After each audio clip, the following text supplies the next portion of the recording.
بسم اللہ الرحمن الرحیم، اللہ کے نام سے جو رحمان اور رحیم ہے۔ ناظرین، قرآن مجید کی یہ وہ عظیم الشان آیت مبارکہ ہے جس کے بارے میں نبی مہربان صلی اللہ علیہ وسلم نے ارشاد فرمایا، مجھ پر ایک آیت ایسی اتری ہے جو مجھ سے پہلے صرف سلیمان علیہ السلام پر اتری تھی، اور وہ آیت ہے بسم اللہ الرحمن الرحیم۔ اور آپ اس کی عظمت اور فضیلت کا اندازہ اس سے بھی لگا سکتے ہیں کہ قرآن عظیم الشان کی ابتدا بسم اللہ الرحمن الرحیم سے ہوتی ہے۔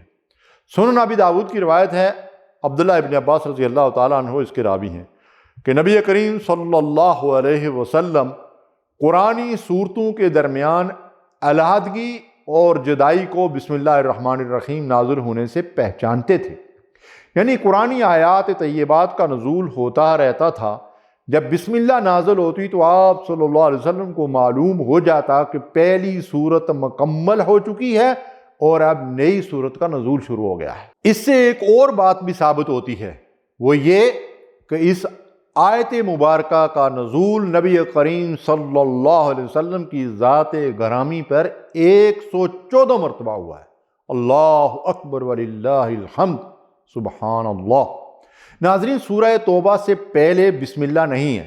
قرآن مجید کی کل 114 صورتیں ہیں، لیکن سورہ نمل میں 2 دفعہ بسم اللہ آتی ہے، ایک آغاز میں اور دوسری اس سورت کی آیت نمبر 30 میں، اِنَّهُ مِن سُلَيْمَانَ وَإِنَّهُ بِسْمِ اللَّهِ الرَّحْمَنِ الرَّحِيمِ۔ تو اس طرح بسم اللہ کی تعداد قرآن مجید کی صورتوں کے برابر ہو جاتی ہے۔ اب اس سے یہ بات بھی سمجھ میں آ رہی ہے کہ گویا بسم اللہ قرآن مجید کی ہر صورت کا حصہ ہے، اور بہت سی روایات سے یہ بات ثابت ہوئی۔ البتہ اسے ہر صورت کی آیات میں تعداد کے طور پر شمار نہیں کیا جاتا، لیکن بہت سی روایات سے یہ ثابت ہوتا ہے کہ ہر صورت سے پہلے بسم اللہ کے نبی صلی اللہ علیہ وسلم پر نازل ہوئی ہے۔ انس بن مالک رضی اللہ تعالیٰ عنہ کہتے ہیں کہ ایک دن آپ یعنی نبی کریم صلی اللہ علیہ وسلم ہمارے درمیان تشریف فرما تھے کہ یکایک آپ کو جھپکی سی آئی، پھر مسکراتے ہوئے اپنا سر اٹھایا تو ہم نے آپ سے پوچھا، اللہ کے رسول صلی اللہ علیہ وسلم آپ کو کس چیز نے ہنسایا؟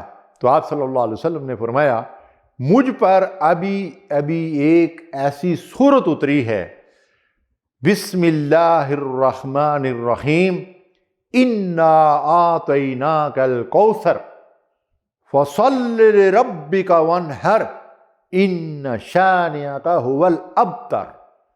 شروع کرتا ہوں اللہ کے نام سے جو بڑا مہربان نہایت رحم والا ہے، یقیناً ہم نے آپ کو کوثر عطا فرمائی، تو آپ اپنے رب کے لیے صلات پڑھیں اور قربانی کریں، یعنی نماز پڑھیں اور قربانی کریں، یقیناً آپ کا دشمنی لاوارث اور بے نام و نشان ہوگا۔ پھر آپ صلی اللہ علیہ وسلم نے پوچھا، کیا تم جانتے ہو کہ کوثر کیا ہے؟ ہم نے عرض کیا، اللہ اور اس کے رسول بہتر جانتے ہیں۔ آپ صلی اللہ علیہ وسلم نے فرمایا، وہ جنت کی ایک نہر ہے جس کا میرے رب نے مجھ سے وعدہ فرمایا ہے، جس کے آب خورے تاروں کی تعداد سے بھی زیادہ ہیں۔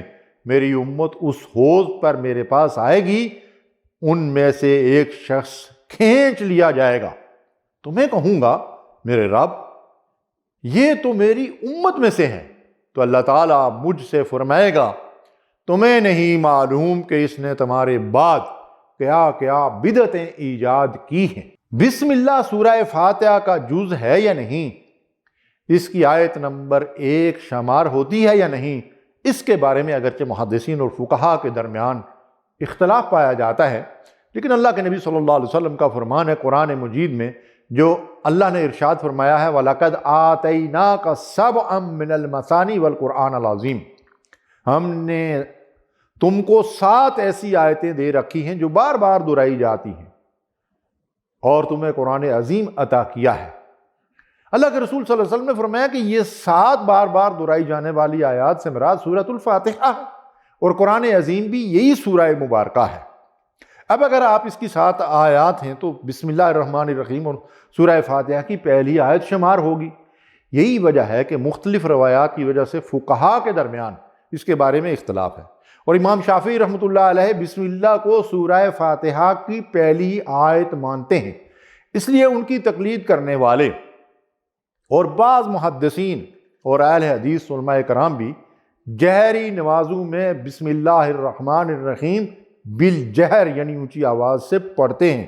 تو اس سے یہ بات ثابت ہوتی ہے کہ سورہ فاتحہ کی پہلی آیت بسم اللہ الرحمن الرحیم ہے، اور یہ بات تو سب فقہا اور محدثین کے درمیان متفق علیہ ہے کہ جب ہم نماز میں سورہ فاتحہ دوسری یا تیسری یا چوتھی رکعت کے لیے اٹھ کر شروع کرتے ہیں تو ہمیں بسم اللہ الرحمن الرحیم سے شروع کرنا چاہیے۔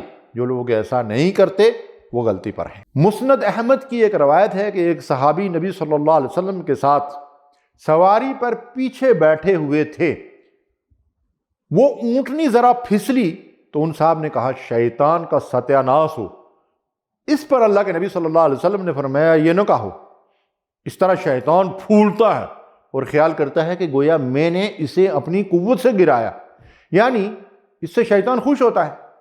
پھر اللہ کے رسول صلی اللہ علیہ وسلم نے فرمایا ہاں، بسم اللہ کہنے سے وہ مکھی کی طرح ذلیل اور پست ہو جاتا ہے۔ مسند احمد کی روایت ہے۔ اور ایک دوسری روایت ہے کہ بسم اللہ کی برکت سے شیطان ذلیل و خوار ہوگا، یہ سنن ابی داؤد کی روایت ہے۔ حضرت اکرمہ رحمۃ اللہ علیہ جو ایک معروف مفسر گزرے ہیں، انہوں نے اسے روایت کیا ہے کہ جب اللہ تعالیٰ نے لوح اور قلم کو پیدا کیا، یعنی لوح محفوظ میں لکھنے کے لیے اللہ نے قلم کو لکھنے کا حکم دیا، تو جو چیز سب سے پہلے لوح محفوظ میں لکھی گئی وہ بسم اللہ الرحمن الرحیم، یہ آیت مبارکہ تھی۔ اللہ اکبر وللہ الحمد۔ رسول کریم صلی اللہ علیہ وسلم پر جو پہلی وحی نازل ہوئی، اس میں بھی رب العالمین نے آپ صلی اللہ علیہ وسلم کو اللہ کے نام سے ابتدا کرنے کا حکم دیا۔ اقرأ بسم ربک الذی خلق، پڑھو اپنے رب کے نام سے، یعنی پڑھنے کی ابتدا رب ذوالجلال کے نام سے کرو جس نے پیدا کیا۔ ایک روایت میں یہ بھی آتا ہے کہ آسمان پر فرشتوں کا وظیفہ بسم اللہ الرحمن الرحیم۔ تفسیری روایت میں اس بات کا ذکر ملتا ہے کہ جب بسم اللہ الرحمن الرحیم آیت کریمہ کا نزول ہوا تو ابلیس کو انتہائی صدمہ پہنچا اور وہ اپنے سر پر خاک ڈالتے ہوئے بے حد و حساب رویا، اور اس دن وہ سب سے زیادہ ذلیل اور خوار ہوا۔ جس دن اللہ رب العالمین نے اس آیت مبارکہ کو نازل فرمایا، اس نے اس قدر نوحہ کیا کہ ویسا نوحہ اس نے پوری زندگی میں نہیں کیا۔ ناظرین، اس سے آپ اندازہ لگا سکتے ہیں کہ اللہ رب العالمین نے اس آیت مبارکہ کو کیا مقام دیا ہے۔ اس لیے اللہ کے نبی صلی اللہ علیہ وسلم نے ہمیں ہدایت دی کہ جو بھی جائز کام کرنا ہو اس کی ابتدا بسم اللہ الرحمن الرحیم یا بسم اللہ سے کریں۔ مثلا کپڑے پہننے ہیں تو بسم اللہ کر کے پہنیں، جوتے پہننے ہیں بسم اللہ کر کے، جرابیں پہنی ہیں بسم اللہ کر کے، دروازہ کھولنا ہے بند کرنا ہے بسم اللہ کر کے کریں۔ رسول اللہ صلی اللہ علیہ وسلم جب قضائے حاجت کے لیے بیت الخلاء میں داخل ہوتے تو یہ دعا پڑھتے تھے، اللہم انی اعوذ بک من الخبث والخبائث۔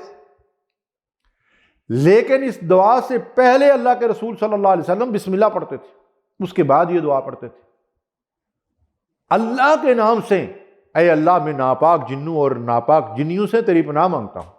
سونے سے پہلے بسم اللہ پڑھیں، جاگیں بسم اللہ پڑھیں، کھانا شروع کریں بسم اللہ پڑھیں، پانی پئیں بسم اللہ پڑھیں، کوئی مشروب پئیں تو بسم اللہ پڑھیں۔ گویا کہ جس کام کی ابتدا بسم اللہ سے ہوگی وہ عبادت بن جائے گا، اور اس کے اندر خیر و برکت اور اجر و ثواب شامل ہو جائے گا۔ اور یہ روایت بھی ہے کہ جس کام کی ابتدا بسم اللہ سے نہ کی جائے اس کے اندر خیر و برکت نہیں ہوتی۔ کھانے سے پہلے اگر بسم اللہ نہ کی جائے تو اس کھانے میں شیطان شریک ہو جاتا ہے، اور بہت زیادہ کھانے کے باوجود آدمی سیر نہیں ہوتا، اور جب بسم اللہ پڑھ کر کھانا شروع کیا جاتا ہے تو شیطان اپنے چیلوں چانٹوں سے کہتا ہے اب نکلو یہاں سے، تمہارے لیے یہاں کچھ نہیں ہے۔ اللہ اکبر۔ وضو کے بارے میں تو ایک روایت ایسی بھی ملتی ہے کہ جس نے وضو کے آغاز میں بسم اللہ نہیں پڑھی اس کا وضو نہیں ہے، لیکن بعض دوسری روایات کی وجہ سے علماء فرماتے ہیں کہ وضو تو ہو جائے گا، لیکن یہ وضو کے اندر بہت بڑا نقص ہے۔ اس لیے وضو کے آغاز میں اگر بسم اللہ کہنا بھول جائیں تو جب یاد آئے بسم اللہ فی اولہ و آخرہ پڑھ لیا کریں۔ اللہ کے جلیل القدر پیغمبر سیدنا نوح علیہ السلام کو جب کشتی بنانے کا حکم دیا گیا، وَاصْنَعِ الْفُلْكَ بِأَعْيُنِنَا، اللہ نے کیا فرمایا؟ میری آنکھوں کے سامنے کشتی بناؤ۔ اور پھر جب رب العالمین کے حکم سے سیلاب آیا، طوفان نوح میں لوگ غرق ہونے لگے، تو اللہ کے پیغمبر نے لوگوں سے کہا ارکبوا فیہا بسم اللہ مجریہا و مرساہا ان ربی لغفور رحیم۔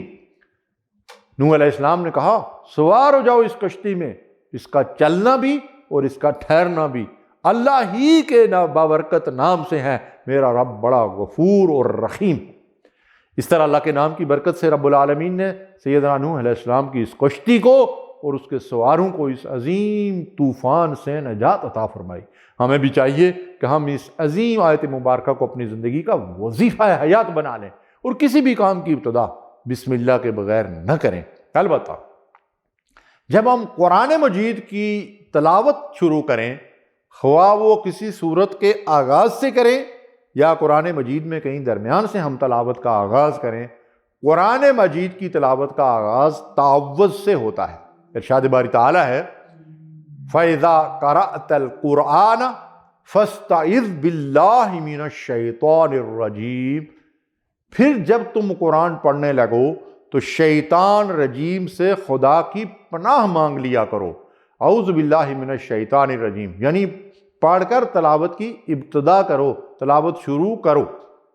بعض لوگ اسٹیج سیکرٹری کے طور پر یا کوئی پروگرام کنڈکٹ کرتے ہیں یا کسی کام کا آغاز کرتے ہیں تو وہ آغاز تعوذ سے کرتے ہیں، یعنی اعوذ باللہ من الشیطان الرجیم پہلے پڑھتے ہیں، اس کے بعد بسم اللہ پڑھتے ہیں، حالانکہ یہ اصولی طور پر خلاف سنت ہے۔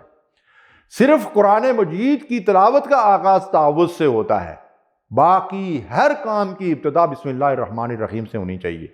اللہ کے جلیل القدر پیغمبر سیدنا سلیمان علیہ السلام کا واقعہ قرآن مجید میں مختلف مقامات پر آیا ہے۔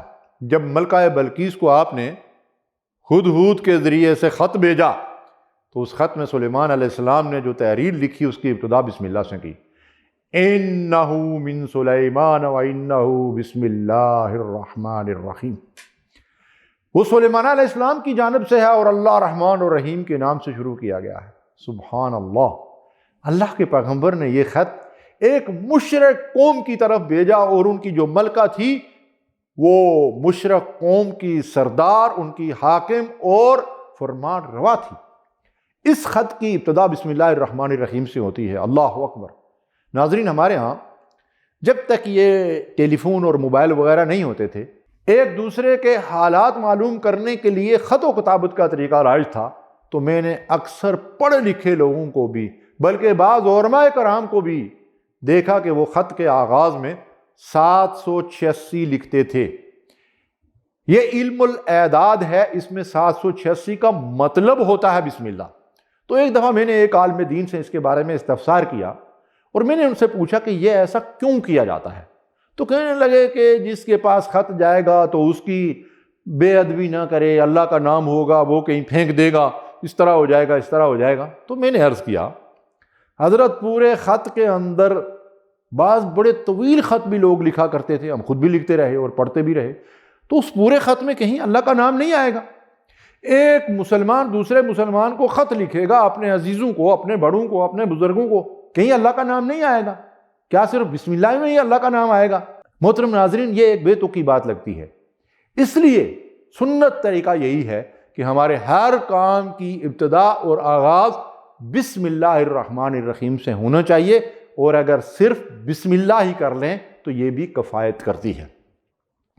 ایک اور تفسیری روایت میں آتا ہے، عبداللہ ابن مسعود رضی اللہ تعالی عنہ کا فرمان ہے کہ جو شخص قیامت کے دن جہنم کے 19 فرشتوں کی گرفت سے بچنا چاہتا ہو، وہ بسم اللہ الرحمن الرحیم کا وظیفہ پڑھتا رہے تو اللہ تعالیٰ اسے آگ کے 19 فرشتوں کی پکڑ سے محفوظ فرمائے گا۔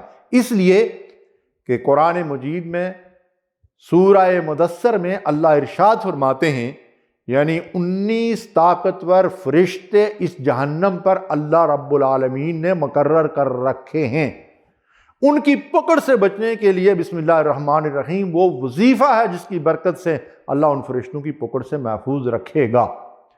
ناظرین، نبی کریم صلی اللہ علیہ وسلم نے گھر میں داخل ہونے کی جو دعا تعلیم فرمائی ہے، ہمیں چاہیے کہ اسے زبانی یاد کریں اور اہتمام کے ساتھ جب بھی گھر میں داخل ہوں تو یہ دعا پڑھ لیا کریں، تاکہ سنت پر عمل کی خیر و برکت بھی حاصل ہو اور اس کے دیگر فوائد و ثمرات سے بھی ہم بہرامند ہو سکیں۔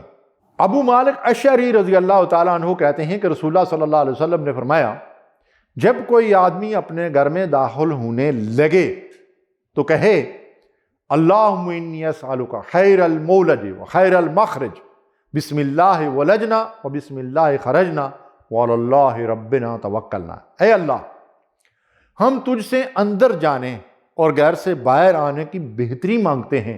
ہم اللہ کا نام لے کر اندر جاتے ہیں اور اللہ ہی کے نام سے باہر نکلتے ہیں اور اللہ ہی پر ہمارا بھروسہ ہے، پھر اپنے گھر والوں کو سلام کرے۔ ناظرین، کتنے ہی عظیم اور بابرکت کلمات ہیں اس مبارک دعا کے، جس کا ترجمہ ہے، اے میرے اللہ، میں تجھ سے بہترین داخلے اور بہترین خروج کا سوال کرتا ہوں۔ اللہ تعالیٰ کا نام لے کر ہم گھر میں داخل ہو رہے ہیں اور اللہ تعالیٰ کا نام لے کر ہی نکلیں گے اور ہمارا بھروسہ صرف اللہ ہی پر ہے۔ وَمَن يَتَوَكَّلْ عَلَى اللَّهِ فَهُوَ حَسْبُهُ، جو شخص اللہ پر بھروسہ رکھے اللہ اس کے لیے کافی ہو جائے گا۔ یہ دعا پڑھنے کے بعد گھر والوں کو سلام کہیں اور گھر میں کوئی ہو یا نہ ہو، اس کے بعد السلام علیکم ورحمۃ اللہ وبرکاتہ کہہ کر گھر میں داخل ہوں۔ ارشاد فرمایا، ایسا کرنے سے گھر میں سکون اور اطمینان ہوگا، افراد خانہ کے درمیان محبت اور پیار اور باہمی الفت میں اضافہ ہوگا اور شیطان ذلیل و خوار ہوگا، اور بسم اللہ کی برکت سے گھریلو معاملات میں سلوک و اتفاق پیدا ہوگا۔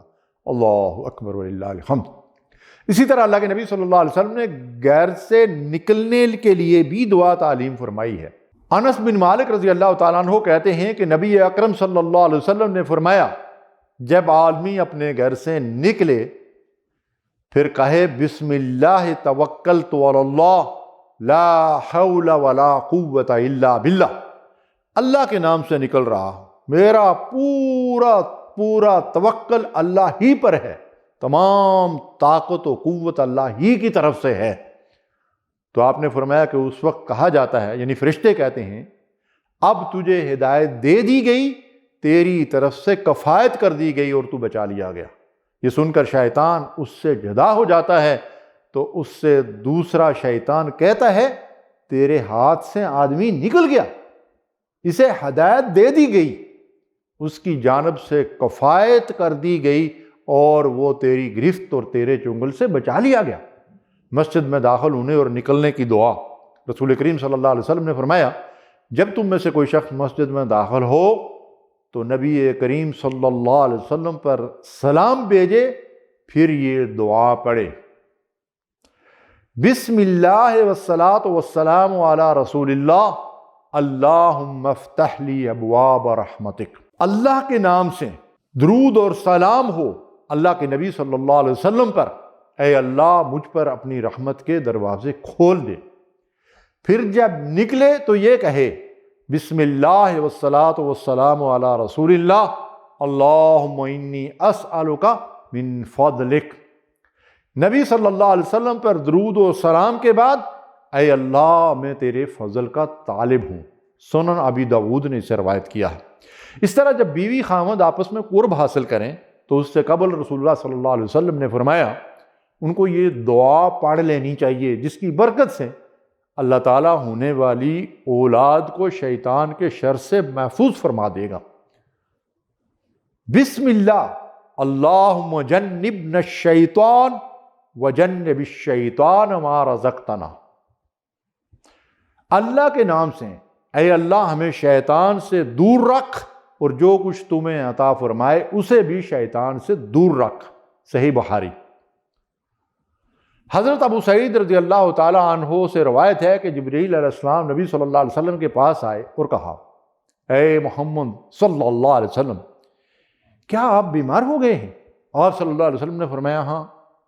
حضرت جبریل علیہ السلام نے یہ کلمات کہے، بسم اللہ ارقیک من کل شیء یؤذیک من شر کل نفس او عین حاسد اللہ یشفیک بسم اللہ ارقیک۔ اللہ تعالیٰ کے نام کے ساتھ میں تمہیں دم کرتا ہوں اور تمہارے لیے ہر تکلیف پہنچانے والی چیز، ہر نفس کی برائی یا حاسد کی نظر بد کی برائی سے شفا طلب کرتا ہوں۔ میں اللہ کے نام کے ساتھ تمہیں دم کرتا ہوں اور تمہارے لیے شفا کا طالب ہوں۔ اللہ رب العالمین نے آپ کو شفا عطا فرمائی۔ ہمیں بھی چاہیے کہ ان کلمات کے ذریعے سے بیماروں کو دم کیا کریں، اللہ شفا عطا فرمائے گا۔ ناظرین، ایک اور مبارک دعا کی ابتدا بھی بسم اللہ سے ہوتی ہے۔ اللہ کے رسول صلی اللہ علیہ وسلم نے ارشاد فرمایا، اگر تمہیں جسم کے کسی حصے میں درد ہو تو اپنا دایاں ہاتھ اس درد کی جگہ رکھو اور پھر پڑھو، بسم اللہ اعوذ بعزت اللہ و قدرتہ من شر ما اجد و احاذر۔ اللہ کے نام سے، اللہ کی عزت و قدرت کے سہارے میں اپنی اس تکلیف کے شر سے جو محسوس کر رہا ہوں اللہ کی پناہ چاہتا ہوں۔ یہ کلمات جو ہیں 3 یا 7 مرتبہ پڑھے جائیں۔ رسول اللہ صلی اللہ علیہ وسلم نے ایسا ہی بیان فرمایا ہے۔ جانور ذبح کرنے سے پہلے بھی بسم اللہ پڑھنا اللہ اور اس کے رسول صلی اللہ علیہ وسلم کا حکم ہے، اور سنت طریقہ یہ ہے کہ جب ہم کسی جانور کو ذبح کریں بسم اللہ اللہ اکبر کہہ کر جانور کو ذبح کریں۔ اس طرح اگر سدائے ہوئے کتے، شکرے یا باز وغیرہ یا کسی اور جانور کو شکار کے لیے چھوڑا جائے اور بسم اللہ اللہ اکبر کہہ کر شکار کیا جائے، اور وہ سدایا ہوا جانور جو شکار کر کے لائے گا اس کا کھانا حلال ہے، بشرطے کہ اس نے خود اس میں سے کچھ نہ کھایا ہو۔ فقہا کہتے ہیں کہ اگر اس نے اس شکار میں سے خود کچھ کھا لیا ہے تو اس کا مطلب یہ ہے کہ اس نے شکار اپنے لیے کیا ہے، اب اس کا بچا ہوا کھانا حرام ہے۔ صبح و شام کے اذکار جو احادیث میں تعلیم دیے گئے ہیں، جامع ترمذی کی ایک روایت ملتی ہے کہ اگر کوئی آدمی صبح کے وقت یہ دعا پڑھ لے تو شام تک ہر چیز کے شر سے اللہ اس کی حفاظت فرمائے گا، کوئی چیز اسے تکلیف نہیں پہنچا سکتی، اور اگر شام کے وقت پڑھ لے تو صبح تک کوئی چیز اسے اذیت یا نقصان نہیں پہنچا سکتی۔ بسم اللہ الذی لا یضر مع اسمہ شیء فی الارض ولا فی السماء وہو السمیع العلیم۔ میں اللہ کے نام کے ذریعے سے پناہ مانگتا ہوں جس کے نام کی برکت سے زمین اور آسمان کی کوئی چیز نقصان نہیں پہنچا سکتی، وہ سننے والا جاننے والا ہے۔ ان مبارک کلمات کو بھی 3 مرتبہ پڑھنا چاہیے۔ اس مبارک دعا کی ابتدا بھی بسم اللہ سے ہوتی ہے۔ ناظرین، آخری بات جو میں اس سلسلے میں عرض کرنا چاہتا ہوں، اور وہ ویسے بھی میرے اور آپ کے لیے بھی آخری بات ہوگی، وہ کیا ہے؟ سیدنا ابن عمر رضی اللہ تعالیٰ عنہما سے مروی ہے کہ رسول اللہ صلی اللہ علیہ وسلم نے ارشاد فرمایا، جب تم اپنے مردوں کو قبر میں اتارو تو کہو بسم اللہ وعلی ملت رسول اللہ صلی اللہ علیہ وسلم۔ مسند احمد کی روایت ہے۔ اللہ کے نام کے ساتھ ہم اس مردے کو قبر میں رکھتے ہیں اور رسول اللہ صلی اللہ علیہ وسلم کی ملت پر اسے دفن کرتے ہیں۔ اللہ اکبر وللہ الحمد، الحمد للہ رب العالمین۔ دعا ہے کہ بسم اللہ الرحمن الرحیم کو اللہ تعالی ہماری زندگیوں کا وظیفہ بنا دے، اور اس کی جو بھی خیر و برکت ہے اللہ ہر مسلمان کو نصیب فرمائے۔ وآخر دعوانا ان الحمد للہ رب العالمین۔